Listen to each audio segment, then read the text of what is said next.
1 a.m. last night. So we are live. How are you? This is Jason. This is Peely. Happy Aloha Friday. Happy Aloha Friday. Welcome to Second Cup of Coffee. Second cup of coffee. And yes, it is second cup of coffee. Let's get this started. You look beautiful, by the way. Oh, thank you. That is had to be said right now.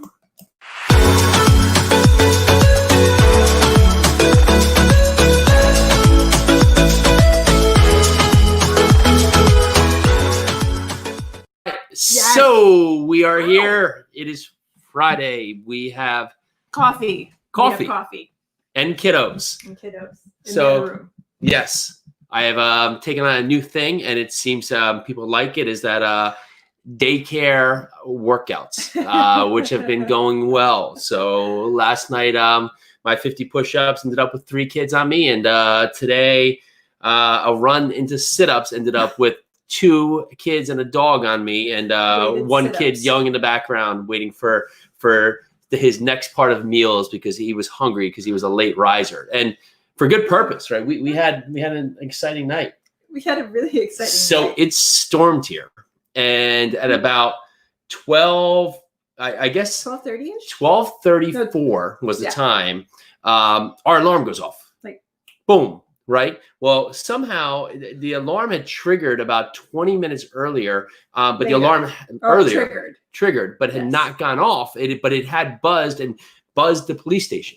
So at about 12:34 in the morning, the alarm does go off. I wake right up, go downstairs, and there's 3 flashlights in the backyard. Ended up our great officers in town were here to make sure everything was okay. Pouring out. So just one of these things where actually the door between our garage and our house, walking through the garage, I guess, entry door into the home, had somehow not been fully closed, and whatever it was is probably our lovingly chubby bulldog had walked up and pushed the door to a point that it opened up. And for that, with alarm, we're out. Lots going on. No kids wake up, of course. No. The dog's down there. Jack acted like he's never didn't hear a thing, right? So I don't see a thing. So he didn't move. Jill was all over it, right? So she was up on arm. She was chasing me around, chasing things around. She was ready to go. She was full on the action. But in that fact, that was it. So after that, for a moment, there was a moment because my mommy instincts kicked in, and I went to the window. I looked down. I see all these flashlights. I'm like, okay. And I look really closely. The flashlight shines in my face, goes down, and I see the uniform. I'm like, okay. Shines back in my face. I'm like, okay, I'm going to back away from the window just in case. But you know what? If anyone in Westfield, our Westfield Police Department, thank you so very much. You guys, the alarm sounded. You came to our assist, and we didn't need the assist, thank goodness. But you were there, so thank you for that. And the kids slept for us, so on that fact, they all slept in today, which was really nice because we were up and the kids weren't, which is always a beautiful thing because especially when kiddos start the day at 4:30ish in the morning. So what did we learn this week? What did we learn this week? We learned so much. I learned today.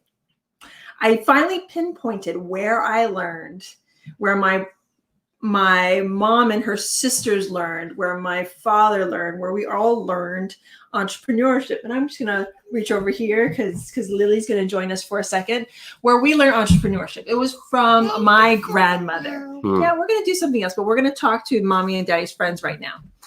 I learned it from my grandmother.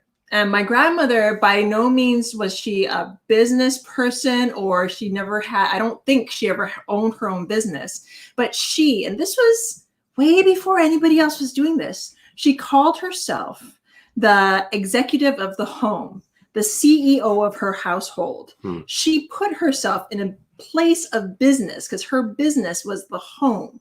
So for all of my mamas who are staying at home, for all my working mamas, for everybody in between, you can be a businesswoman, because whether or not you're taking care of the home, which is a business in itself, because you have to make sure it's running smoothly. You have to make sure your employees are, and you can't fire them, right?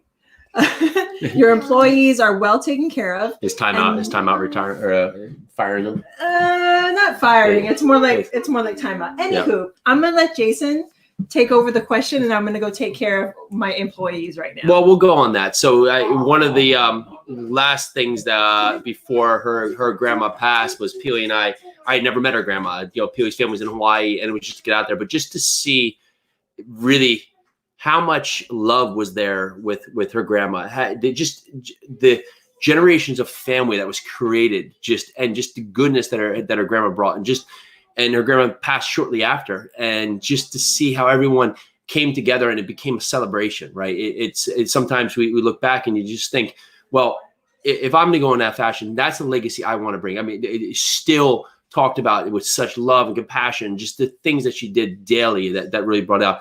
I want to have that impact. So when I'm gone, that my family around me remembers what I brought to it, remembers what I created. It was always known that her grandma there, that, you come over, there's always a pot of rice on the stove. Everybody's always welcome. You're always welcome to come in, and just the music, the love, and just the joy that was always around there. And she was not easy. She was tough. I think she was tough on Grandpa. She wasn't easy. They had a bunch of daughters, so for that point, it was not something where it passed, but just to see the message. And she was so happy that Peely and I had found each other. It was one of those moments where we had really found each other, and you could just see it on her grandma. And I guess thankful for me, I got an approval, right? And not a whack with a stick.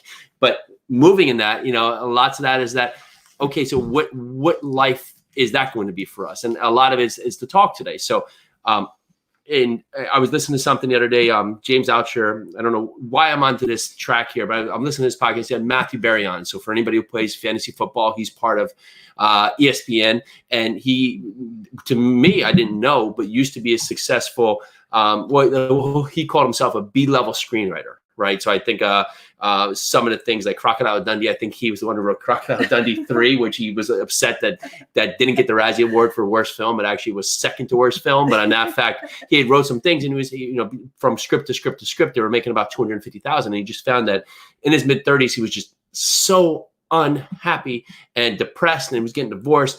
And he literally walked away to start writing 100-hour articles, really for, what at the time might have been Yahoo Sports or something to that fact. I forget the point, because that was what he loved. He loved fantasy sports. It wasn't going to bring him any value at that point. He couldn't think of a future, but he said, I'm just going to go for it. And it came back that looking at when he was taking improv classes back there, and I'm hoping I'm tied this in right, but the questions that always came out from the teacher was, who are you, why are you, and why now?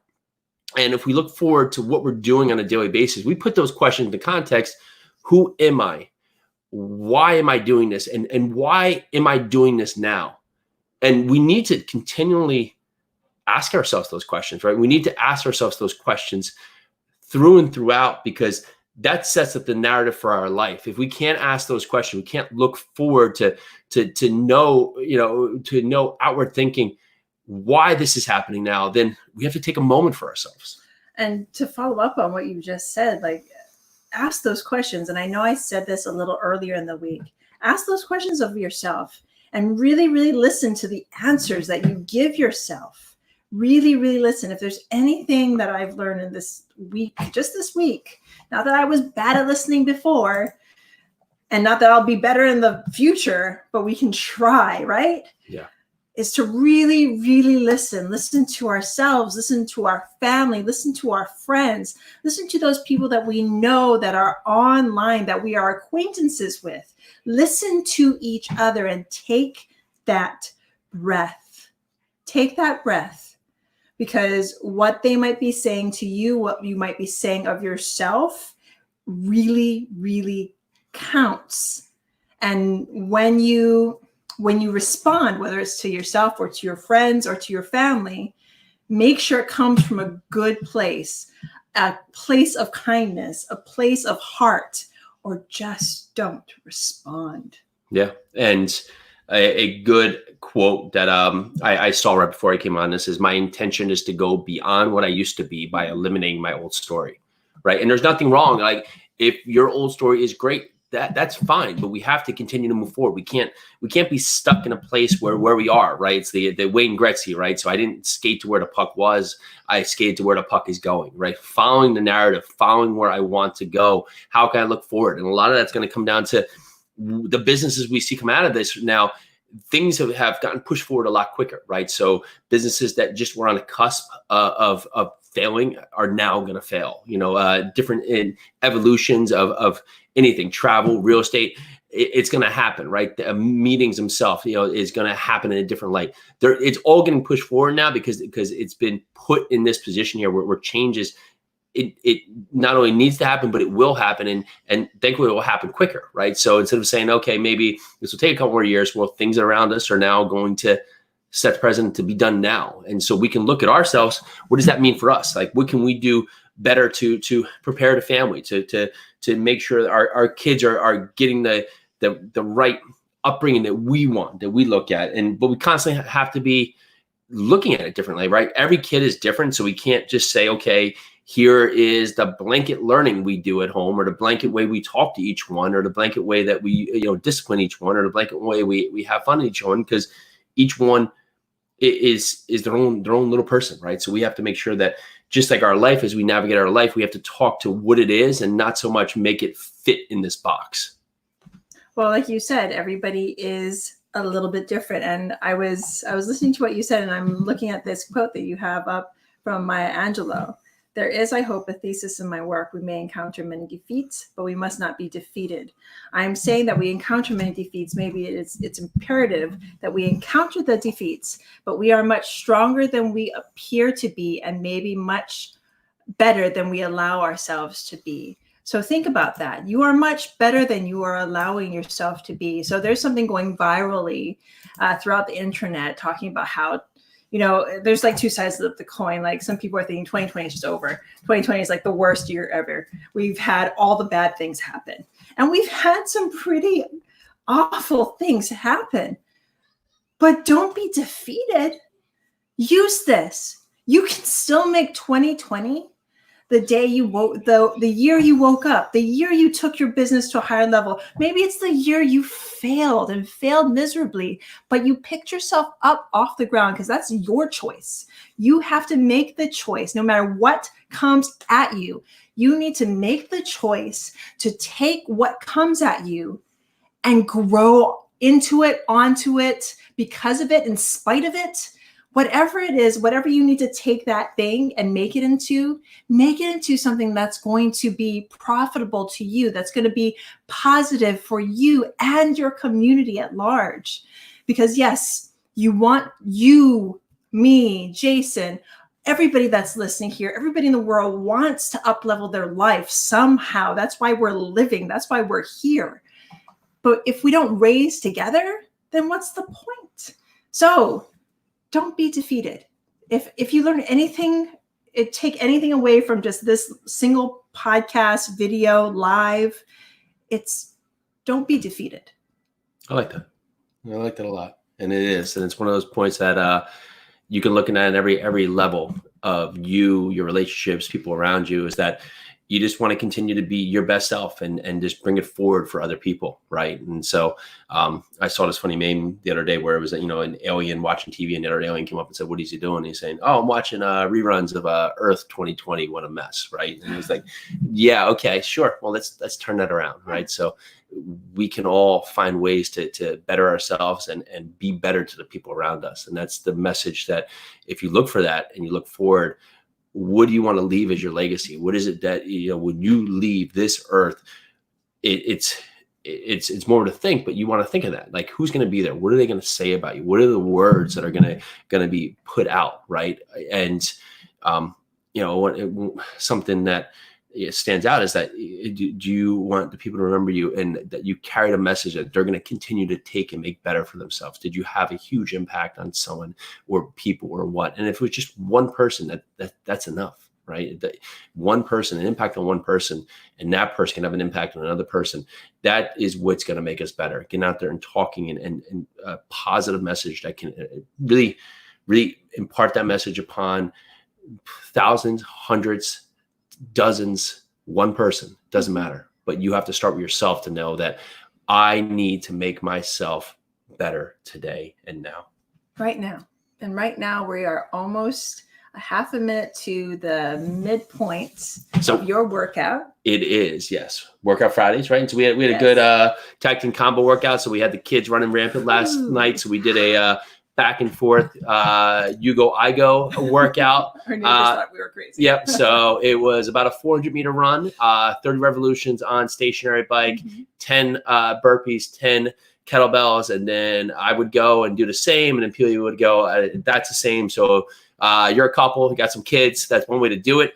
One stays with the kids, the other go. The kids have no idea what's going on because as quick as you're going, you're coming right there, so they can't latch on and do that point. So keeps things moving right there. But in that fact, it allows you to get there and not hit a kid with a kettlebell, right? Because in that fact, which is something that has not happened yet, but in that fact, I could potentially see that happening. You know, just one of them on the trike, and they get sideswiped by a kettlebell. We won't let it happen, but in that fact. So, and this is after we'd already done our runs. I did a 3-mile run, and Jason did a 6-mile run, and our 50 push-ups with #50with Will. If you guys want to join us, it's a 30-day challenge where we do 50 push-ups every day. This is really challenging me. So far, I've been pretty good. I've been finishing it within like the 4 to 5 minute mark.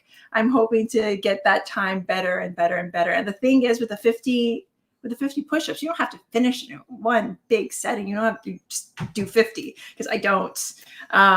But I do finish it within that time period. But say you can take that 50 and break it out. And I was thinking about that earlier. Maybe this is not the time to talk about it, but I was thinking about goals, just simple, having a goal. And my goal is to have 50 push-ups, like in a certain amount of time. But I can't just do 50 push-ups. I have to do 10.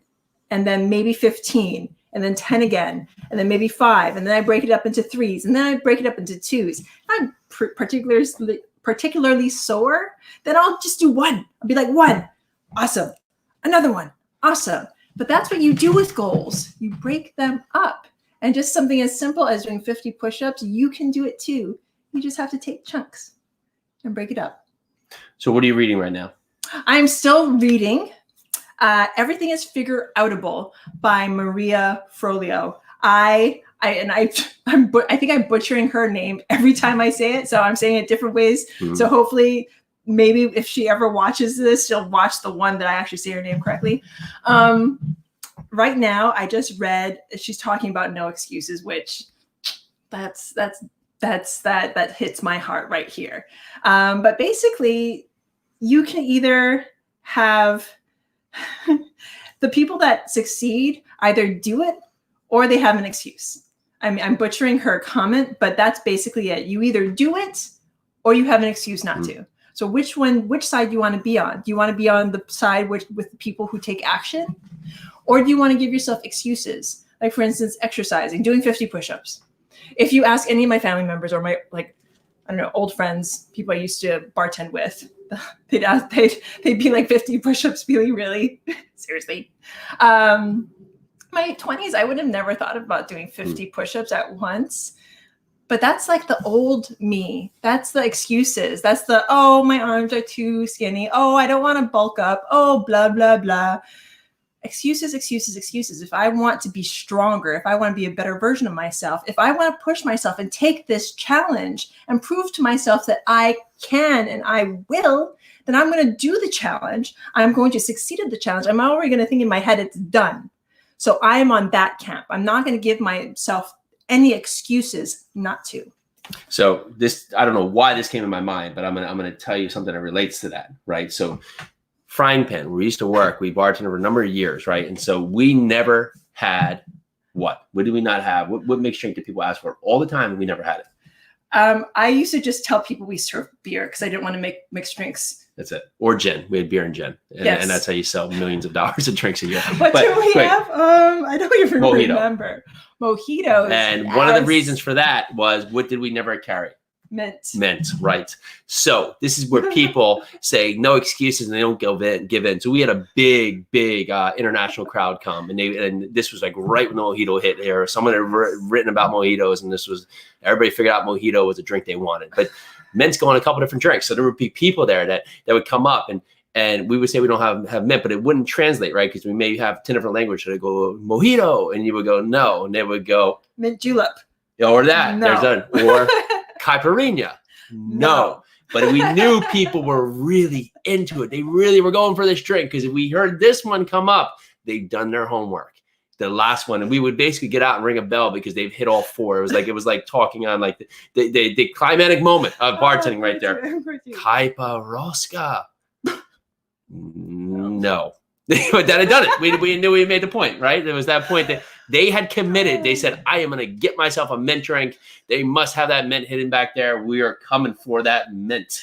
So, yes, Mojito, mint julep, caipirinha, Kaiparoska. You have now, usually they don't get the mint julep because at that point they don't even know that one. But the 3 is usually the trifecta right there. The Mojito into the caipirinha into the Kaiparoska. And that is commitment when they're going to get that drink, right? And that's what sometimes you need, right? You have to ask until you get the yes, like at some point, it may go out that we'd find some middle of the mind with a Corona, right? And that fact, if that was, right? Remember? I'm laughing because I'm just thinking about the old times. Because when we didn't want to have something behind that bar, our bar was super busy. Like if for bartenders that are listening out there and they're like, oh yeah, my bar's busy. I'm like, no. I can prove to you that my bar was busier. I can show you the receipts. I think I have copies of them someplace because we have to keep them all. Yeah. But when we didn't want to do something, we dug in and we were just like, no, absolutely not going to happen. This is where we get on figuring out volume, right? We had bartenders doing 56 transactions an hour, which is a lot from a bartender side, serving drinks, full on and bringing food. And what was the highest? We did sell the most Corona in the world one summer compared to every other bar in the world that had the whole year to sell them. So if you were in a warm climate and sold Corona all year round, our bar in 3 months sold more. So that's pretty obnoxious and I know this has nothing to do with anything, but I'm trying to remember who it was and what the highest ring was. In one sitting, because there used to be like 14 bartenders at a time. Yeah. And I don't know if it was you. I know it wasn't me, but it was like either you or Janine, maybe. Or Chrissy or Joel Young was at that point. But Joel Young usually fall off because somehow he would break the computer somewhere like throw it. Yeah, or throw it by accident. Just by accident, exactly. Flying computers, so looking forward, if you are looking at 2030, thinking of what should be done today, flying computers, right? On that point. Or Joel Young proof computers. Joel, we love you. We know you're out there. So that is, of course, our into the weekend here. And if funny goes that we were talking about this, and I think one of the funniest things is that just talking about our life going forward. I mean, we used to be up to 5, 6 a.m. right? And to you out there that say, oh, I can't change to be a morning person. Well, if you don't need to, great. I love working at night. I feel like I can get some of my most productive moments. But when kids get up at 5, you have to figure out how your day is going to process like that. And sometimes you have to make the move and change. So now, so going to bed at 5, 6, I get up at 4, and it's a different world. And it took a moment to just pivot. What was one of the most, what was a question you got this week that was a good question from someone? Oh, question. Do you have one in mind? Because I have to think about this. A good question I got from someone this week. Oh, geez. When we were talking about when we were in Moore for Moms of Real Estate is my new show with Becca Shea, Melissa Johnson, and Stephanie Betters. It's live at 1:00 every Thursday. Becca took this. Hey, Paige. Here's our friend Paige doing 50 with Will with us. He's a couple days ahead, but keep going. Yes. Becca took the charge on mentality and mothers and motherhood and especially women's identity. So, and Jason will attest to this. Jason, give me a compliment. Compliment me. Oh, I complimented you. Came in and said you look beautiful today. Well, normally, and my face wants to contort. Normally, I'll give you some funny face. Yeah. Right.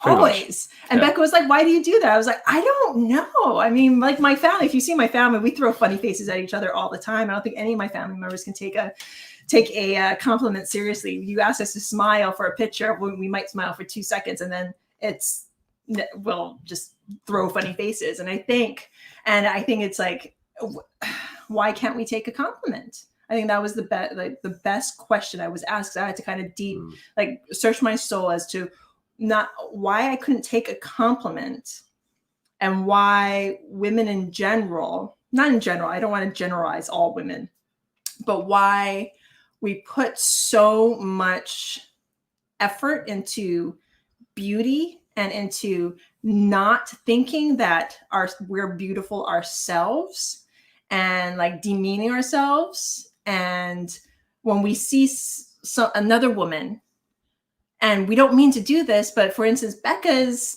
thing was she had posted a picture of her with her midriff showing. And Becca, you have awesome abs.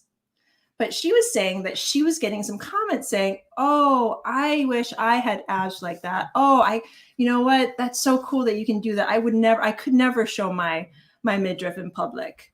Well, the thing is, like, you say stuff like that, it's not only kind of tearing down the person that does it, because I would be proud of her abs too. She has very nice abs, but it's almost not only bad for that person, but you're also tearing yourself down. So why do we do that as women? And you need to watch more to get the entire answer. Go to my page. You can see it there. I was thinking more into that part because you took me off, like, why are we calling it midriff, not stomach? Well, it's the same thing. Okay. Abs, midriff, stomach. So when girls wear like short shirts, when I used to wear them all the time, talking about bartending, it was showing your midriff because it's the mid section of your body. Okay, I'll let you run. Huge tangent. Good. Huge tangent. I love it. So what was a question that you got this week that was particularly poignant? I think one would be I had a coaching call yesterday. Working with a great guy, and one of his questions was, well, if I make that call, is that stupid? And I said, well, no, there's never a stupid call. And I think we get so worried because, like, this other person behind the phone may judge us, and well, so what? They can say whatever, but it's in a point of really just find the data and doing due diligence to making sure you're prepared to buy a large apartment building when you are potentially raising a ton of money and being responsible for that capital. Yes, you make that call. Who cares what the other person thinks? Because now you have the responsibility to do your duty is to make sure that this is the best right investment for you, for your team. So to look at that, no, there is no dumb call. And honestly, if they're mean to you or they call you stupid enough, so what? You'll never meet them because there's 330 million people in this country. You're never going to see these people. So what? Who cares what they think? Pick up the phone because it cuts out the chain of communication and the backdrop. And if they can't help you, then move on and find who can. So no, there is not.